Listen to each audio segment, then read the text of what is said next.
Le certificat de spécialisation Union européenne est un passeport pour progresser à l'international dans votre entreprise, dans votre organisation, dans votre institution. Il se compose de 2 unités d'enseignement qu'il faut valider avec une moyenne de 10 pour avoir le certificat.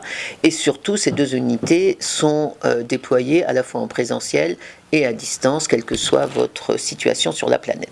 Alors, la première UE, enjeu et grand débat de l'Union européenne, se concentre sur l'Europe, sur la crise interne de l'Union européenne, et vous permet en un semestre de comprendre d'où on vient, quelle est l'histoire de l'Union européenne, mais une histoire présente, comment ça marche ou comment ça ne marche pas surtout, et troisièmement, quels sont les éléments de la crise européenne et quels sont les grands débats qui agitent aujourd'hui nos citoyens.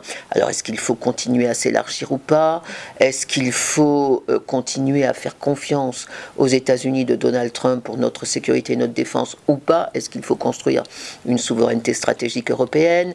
Est-ce qu'il faut accueillir l'ensemble des réfugiés ou est-ce qu'il faut avoir une politique commune d'asile et de restrictions à l'entrée sur le territoire européen? En matière économique, est-ce qu'il faut plutôt continuer la politique d'austérité que l'on a imposée aux Européens depuis une dizaine d'années ou au contraire passer maintenant à une politique de relance puisque la croissance semble revenir un tout petit peu dans l'Union européenne?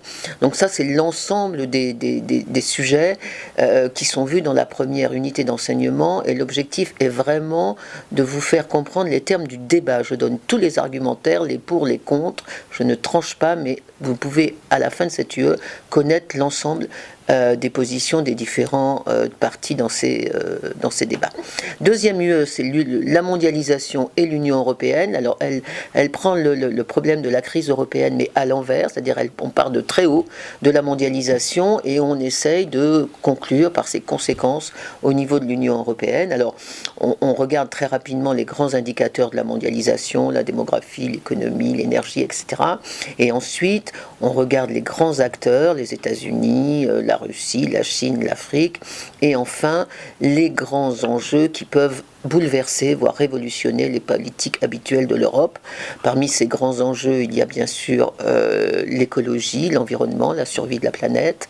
Le deuxième enjeu, c'est celui de la sécurité internationale. Est-ce que l'Europe peut influer sur, en particulier, la stabilisation de son étranger proche?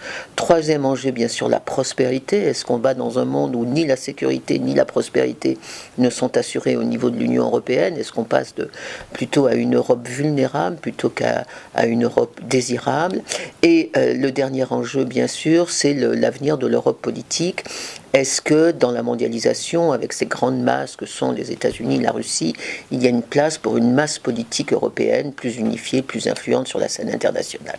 Et donc voilà, tout ceci aussi sous forme de débat, de façon à vous permettre d'apprécier l'ensemble des arguments que vous lisez dans la presse, que vous entendez à la radio sur la crise de l'Europe.